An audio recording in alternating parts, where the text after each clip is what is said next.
Assalamualaikum warahmatullahi wabarakatuh. Apa kabarnya hari ini? Semoga semua dalam keadaan sehat ya. Sebelum kita memulai pembelajaran, mari kita berdoa. Berdoa dimulai. Berdoa selesai. Untuk kehadiran hari ini semua lengkap ya.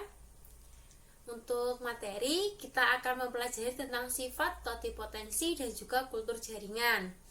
Nah, apa sih tujuan dan juga manfaat dari pembelajaran tentang topik hari ini? Yaitu kalian dapat memahami apa itu sifat totipotensi dan bagaimana penerapannya, serta juga apa sih kultur jaringan dan juga bagaimana cara membuat kultur jaringan tersebut. Secara garis besar, hari ini saya akan menyampaikan materi dari PowerPoint dan juga akan ada tambahan video pada akhir nanti tentang langkah-langkah pembuatan kultur jaringan. Nah, setelah itu kalian dapat berkumpul dengan kelompok masing-masing untuk mendiskusikan, mengumpulkan informasi dan juga mempresentasikan ulang tentang materi sifat totipotensi dan juga kultur jaringan. Seperti itu ya. Selanjutnya kita akan next ke PowerPoint-nya. Nah, sifat totipotensi dan kultur jaringan. Sifat totipotensi. Totipotensi dalam biologi sel menunjukkan kemampuan suatu sel untuk dapat memperbanyak diri dalam keseluruhan atau total, kemungkinan perkembangan dan dimungkinkan. Kata sifat totipoten lebih banyak dipakai pada sel punca, termasuk zigot memiliki kemampuan ini. Pada tumbuhan, sel meristem yang berada pada titik tumbuh juga memiliki kemampuan ini, yaitu kemampuan totipotensi. Nah, kemampuan totipotensi dapat diubah dengan mengganti lingkungan atau tumbuh sel, memodifikasi osmotik, nutrisi, hormon, dan sumber energi yang dipaparkan pada sel, dapat mengubah sifat ini menjadi pluripoten atau banyak potensi, multipoten atau berbagai potensi, dan unipoten atau tunggal potensi. Sel yang pluripoten memiliki kemampuan berubah yang masih banyak. Multipoten hanya beberapa, sedangkan unipoten adalah bentuk sel yang telah terspesifikasi. Nah, selanjutnya teori totipotensi. Nah, adanya sifat totipotensi ini pada jaringan tumbuhan dimanfaatkan untuk memperoleh anakan yang seragam dalam jumlah banyak dan dalam waktu yang cepat. Sel-sel tumbuhan dapat bersifat totipotensi atau berpotensi penuh, yaitu sel-sel tersebut dapat mempertahankan potensi zigot yang membentuk semua bagian organisme matang. Teori totipotensi ini dikemukakan oleh G. Haberland pada tahun 1998. Nah, pada tahun 1950, F.C. Stewart dan mahasiswanya memperoleh tanaman wortel utuh dari sel somatik sel floem akar wortel. Nah, ini contohnya ya, tahapan totipotensi pada sel-sel wortel. Yaitu tahapan dalam totipotensinya ada yang pertama, floem akar tanaman wortel dipotong kecil-kecil, masing-masing 2 mg. Selanjutnya ditumbuhkan pada media bernutrien. Sel-sel membelah membentuk kalus atau jaringan yang belum terdiferensiasi. Kalus ini dipisahkan dalam media nutrisi, kalus membelah diri membentuk embrio, dan lalu terbentuk tanaman baru. Setiap sel dalam suatu tumbuhan memiliki informasi genetik yang sama. Sel ini memiliki kemampuan untuk tumbuh menjadi individu baru yang utuh seperti induknya. Karena mampu melakukan seluruh aktivitas metabolisme dan mengekspresikan semua informasi genetiknya di bawah kondisi yang memenuhi syarat, sehingga dapat membentuk organisme yang lengkap dan terdiferensiasi penuh. Potensi sel ini disebut totipotensi atau berpotensi penuh. Dengan totipotensi, satu tanaman dapat diklon menjadi banyak tanaman yang identik. Kemampuan sel ini menyebabkan para ilmuwan tertarik untuk mengembangkan sel atau jaringan tersebut menjadi individu baru. Usaha untuk memperoleh individu baru dari satu sel atau jaringan disebut kultur jaringan. Jadi seperti itu. Nah, selanjutnya kita akan membahas tentang kultur jaringan. Nah, jadi kultur jaringan ini berhubungan erat dengan sifat totipotens atau potensi penuh tadi. Nah, kultur jaringan ini apa sih gitu? Kultur jaringan adalah cara memperbanyak tumbuhan secara in vitro dengan cara mengisolasi bagian-bagian tanaman seperti sel, jaringan atau organ tumbuhan serta menumbuhkannya pada media buatan secara asetis atau bebas hama agar bagian-bagian tanaman tersebut dapat memperbanyak diri dan beregenerasi menjadi tanaman lengkap kembali.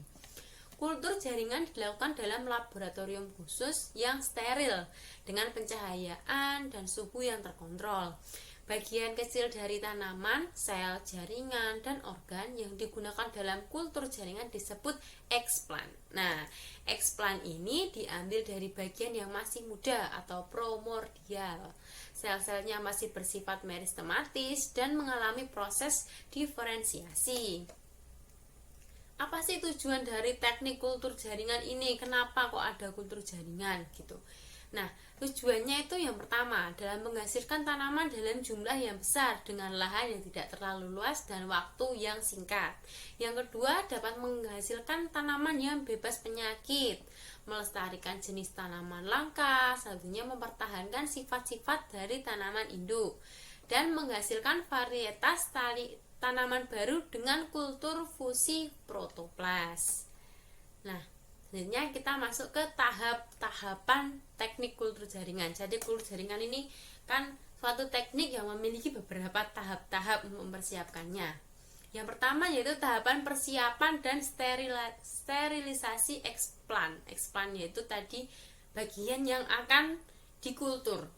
Nah, pada tahap ini dilakukan pembuatan medium tanam dan sterilisasi alat. Karena kunci pada kultur jaringan yaitu media dan alat yang steril agar menghindarkan dari explant yang tercemar atau terkontaminasi bakteri, jamur dan yang lain-lain yang dapat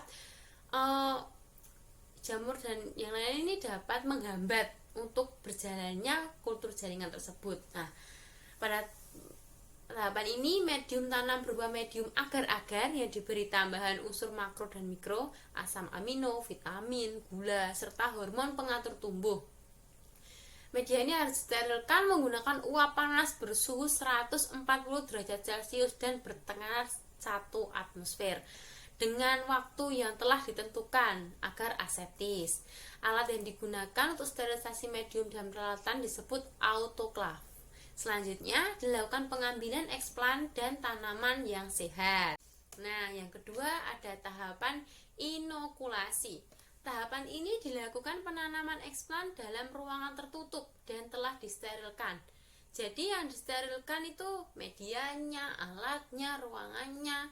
Jadi bagaimana agar explant ini tidak terkontaminasi sama sekali dengan hal-hal yang tidak diinginkan yang dapat menghambat proses kultur jaringan ini. Nah, ruang penanaman ini dapat berupa atlas atau ruangan tertutup dan terbuat dari kaca atau laminar airflow atau LAF, yaitu ruangan penanaman harus disterilkan dahulu menggunakan alkohol atau formalin. Demikian pula dengan peralatan untuk menanamnya seperti pinset dan juga yang lain-lain juga harus disterilkan dengan cara mencelupkannya pada alkohol 99% lalu dibakar sebelum digunakan. Selanjutnya explant disterilkan lagi menggunakan larutan hipoklorit dan dipotong-potong kecil, kemudian diinokulasi dalam medium tanam. Explant dalam medium kultur ini kemudian dipelihara dalam ruangan aseptis yang terkontrol lingkungan fisiknya. Jadi nanti baik suhu, cahaya, itu semua sudah mengikuti prosedur kultur jaringan tersebut. Nah, selanjutnya ada tahap subkultur.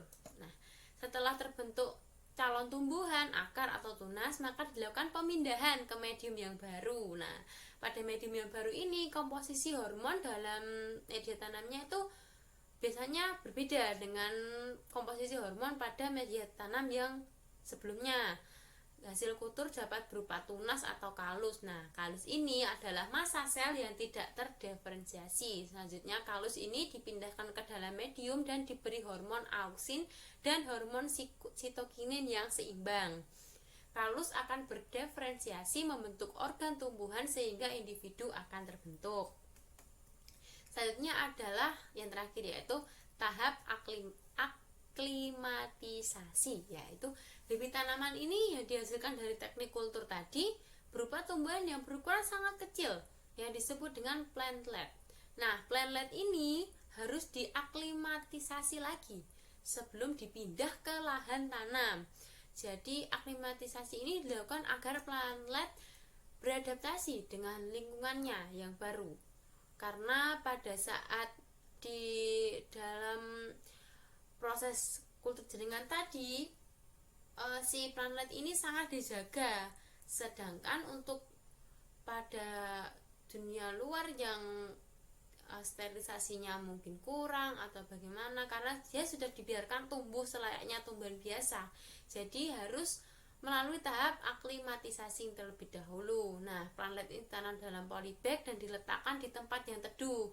Jadi seiring berjalannya waktu baru ditambah intensitas cahayanya, baru ditambah lagi, jadi sesuai dengan prosedur yang ada. Selanjutnya, apa sih faktor-faktor penentu keberhasilan kultur jaringan? Nah, ada beberapa, yaitu yang pertama, expand yang digunakan berupa jenis tanaman, jenis jaringan, ukuran expand, kondisi tanaman induk, genetik expand, dan musim pada saat itu. Yang kedua, perbandingan komposisi senyawa kimia dan media tanam. Yang ketiga yaitu kondisi lingkungan, misalnya itu cahaya, suhu, kelembapan, pH, dan kepadatan media. Selanjutnya ada kondisi kultur dan lingkungan yang steril. Jadi gimana kondisi kulturnya, gimana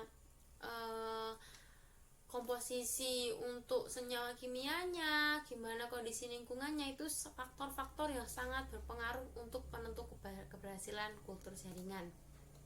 Selanjutnya, kultur jaringan ada beberapa jenis, yaitu ada 4, kultur meristem, kultur kloroplas, kultur polen, dan juga kultur fusi protoplas. Nah, yang pertama, kultur meristem. Kultur meristem ini yaitu berupa expand yang digunakan merupakan jaringan meristem. Jadi kenapa dinamakan kultur meristem? Karena expand yang digunakan itu dari jaringan meristem. Selanjutnya ada kultur kloroplas. Nah, expandnya berupa kloroplas dan biasanya digunakan untuk fusi protoplasma. Selanjutnya ada kultur polen ya atau kultur anter, yaitu expand yang digunakan berupa putik atau benang sari. Selanjutnya ada kultur fusi protoplas. Nah, ini expandnya berupa protoplas. Selanjutnya ada juga kelebihan dan kekurangan dari kultur jaringan. Nah, kelebihannya yaitu dapat menghasilkan bibit tanaman dalam jumlah banyak dalam waktu yang singkat, lalu tidak memerlukan tempat yang luas, tidak bergantung pada musim sehingga dapat dilaksanakan sepanjang tahun, bibit yang dihasilkan sehat dan seragam, serta memungkinkan untuk dilakukannya rekayasa genetik. Nah, dari banyak kelebihan itu pasti juga ada kekurangannya. Kekurangannya yaitu memerlukan biaya yang besar karena harus dalam laboratorium yang steril serta menggunakan bahan-bahan kimia yang berbagai macam, memerlukan keahlian yang khusus, memerlukan aklimatisasi ke lingkungan luar karena tanaman hasil kultur ini berukuran sangat kecil dan bersifat aseptik. Nah, selanjutnya ini ada video tentang kultur jaringan, dapat dibuka pada, sudah saya share ya, dapat dibuka pada HP masing-masing. Nah, selanjutnya kalian dapat berkumpul dengan kelompok yang sudah dibentuk, lalu mendiskusikan dan mengumpulkan informasi lagi dan mempresentasikan ulang tentang sifat totipotensi dan kultur jaringan secara singkat saja.